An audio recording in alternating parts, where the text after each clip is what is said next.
अच्छा, मैं देखता हूँ इसीलिए आपके जो माँ हो, बहन हो या फिर आपकी दोस्त हो, उनके साथ कुछ न कुछ ऐसी घटनाएं हुई जिसके कारण आप महिलाओं के प्रति उनके जो प्रॉब्लम्स है उसके प्रति आप बहुत सीरियस हैं। जब बोल रहे हैं तो बहुत आपकी सारी हंसी हुई ना, गायब हो गई।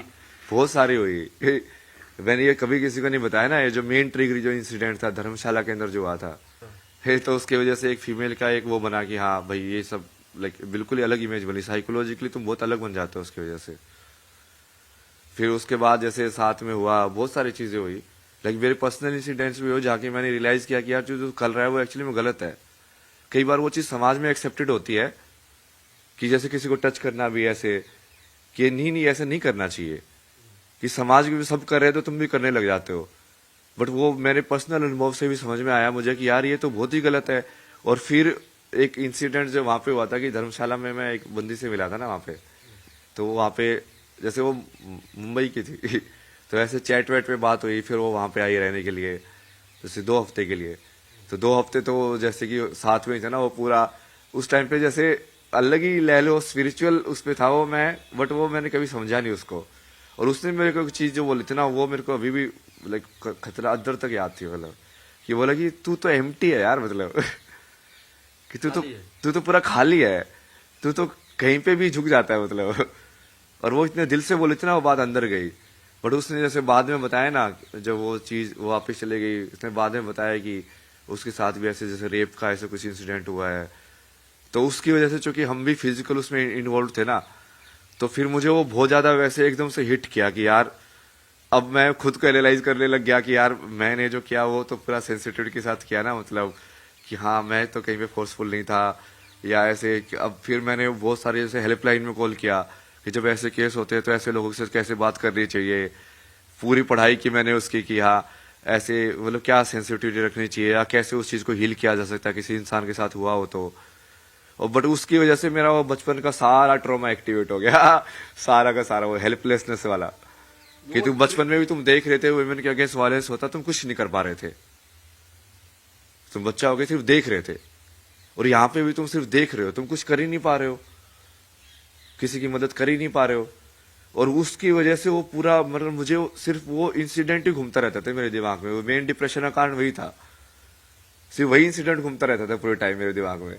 कि बचपन में मैं रोक नहीं पाया, जवान हूँ, करने लायक हूँ, रोकने लायक हूँ, फिर भी कुछ कर नहीं पा रहा हूँ। तो मैं थेरेपिस्ट से यही पूछता था कि मुझे सिर्फ ये फ्रीज वाली ये हेल्पलेस वाली फीलिंग नहीं चाहिए, मुझे चाहिए कि मेरे सामने कुछ हो रहा हो तो मेरे हाथ जाम ना हो, क्योंकि वो वैसे वाला डेवलप हो गया, वैसे वाला कैरेक्टर। इसको बताओ कि इसको तुम कैसे सोल्व करोगे। तो वहां से फिर वो जाते जाते जाते जाते जैसे आपने बताया ना, और फिर जैसे एनलाइटनमेंट के बाद भी फिर वो वही चीज थी, ट्रिगर पॉइंट था जो फिर से वापस आया। और फिर उसी को लेके मैंने बोला कि हाँ इस पे ही काम करना है ना अब। तो आपको समझ में आया कि भारतीय धर्म दर्शन और आध्यात्म के अतिरिक्त कहीं भी इसका निदान नहीं है, ये समझ में आया। कि वो एक्चुअली फिर मैं उसको डीप में गया कि ये प्रॉब्लम है क्या, ये कहाँ से चालू हो रही है, इसका कैसे निदान हो, मतलब क्यों हो रहा है समाज के अंदर ये इनइक्वलिटी क्यों है, क्यों नहीं समझते हम उनको बराबर। मतलब बराबर समझना वैसे तो भगवान समझना चाहिए, पूजा करनी चाहिए। कृष्ण भी तो राधा की पूजा करते थे ना, वो कितनी बार बोला मैं तो तेरी पूजा करता हूँ। हमारे यहाँ जिस मनुस्मृति को वामपंथी भर भर के गालियां देते हैं, या तमाम ऐसे लोग जो आप बोल रहे हैं, उस मनुस्मृति में भी कहा गया है यत्र नार्यस्तु पूज्यन्ते रमन्ते तत्र देवता। और जिस मनुस्मृति में ये कहा गया हो, वो मनुस्मृति कैसे अलाउ करती होगी वुमेन के अगेंस्ट वायलेंस? नहीं करती। नहीं करती ना वो तो कर ही नहीं सकती, वो हमारे शास्त्रों में कहीं पे है ही नहीं, क्योंकि वो फिट ही नहीं बैठता, वो हो ही नहीं सकता। वो हमारे यहाँ तो भगवान शिव अर्धनारीश्वर है। अर्धनारीश्वर है भाई ये बात हमको विचारों से कैसे समझाएं, हम कैसे? यही तो समझा रहे हैं ना, अब ये कितना कितना सब प्रोसेस कर रहे हैं, वही तो समझा रहे हैं धीरे धीरे। हम लोग एक और इंटरव्यू करेंगे क्योंकि ये पूरी बात आ नहीं पाई। हाँ वो बहुत समय उस पे थी। चला गया ना वो हाँ? पर्सनल पे चला गया ना वो। लेकिन ये जो नॉलेज का पिटारा है, जो ज्ञान का हमारे धर्म ग्रंथों में ये जो कुंभ है, ये इसी तरह के विचारों के लिए कुंभ है। और इसीलिए इस कुंभ ने, महाकुंभ ने आपको चुना है।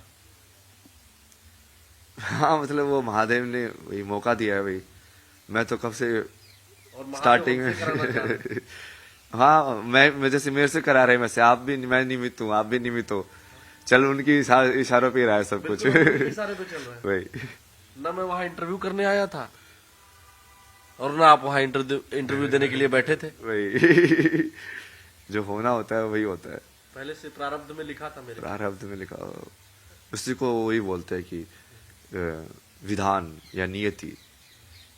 राम भी कितनी बार बोलते हैं ना कि ये तो नियति है, लक्ष्मण को समझाते हैं कि ये तो नियति है, नियति को तो मानना पड़ता है। तो आज का ये साक्षात्कार कहें, बातचीत कहते हैं, संवाद कहते हैं। संवाद सबसे बढ़िया शब्द है। संवाद के अंदर भी देखे ना, सम देखना आपको कितनी जगह पे यूज हुआ है। संस्कृति, संवाद, संसार। सम शब्द बराबर जिससे होता है ना, कि मतलब संवाद वही होगा ना जिसमें हम दोनों बातचीत कर रहे हैं, हम दोनों एक दूसरे को सुन रहे हो, तब संवाद हुआ। बराबर में वाद हुआ, मतलब वाद तो बोलने को ही बोलते हैं ना। तो देखिए, ये जो महाराज जी के साथ हमारा संवाद है, ये हम आपको फिर भी दिखाएंगे। अभी बहुत कुछ ज्ञान है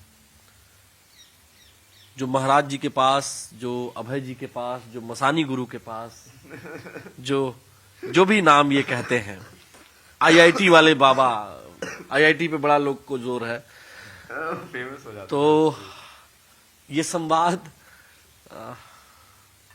मेरा भी ज्ञानवर्धन हो रहा है, और इस ज्ञानवर्धन के लिए जो भी संवाद हम कर सकते हैं, जो अपने न्यूज 18 नेटवर्क के दर्शकों तक हम पहुंचा सकते हैं, हम आगे भी पहुंचाएंगे।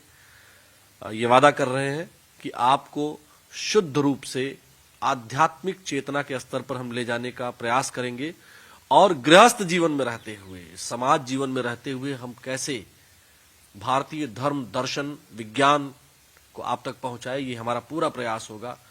और अभय जी, आईआईटीएन बाबा, मसानी गोरख, या भगवान शिव के जिन नामों से ये अपने आप को संबोधित करते हैं या इनको लोग संबोधित करते हैं, हम इनके साथ आपके लिए फिर से हाजिर होंगे।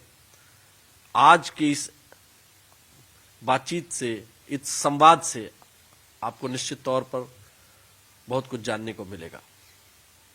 वीडियो जर्नलिस्ट रवि गुप्ता के साथ आलोक शुक्ल, न्यूज 18 प्रयागराज।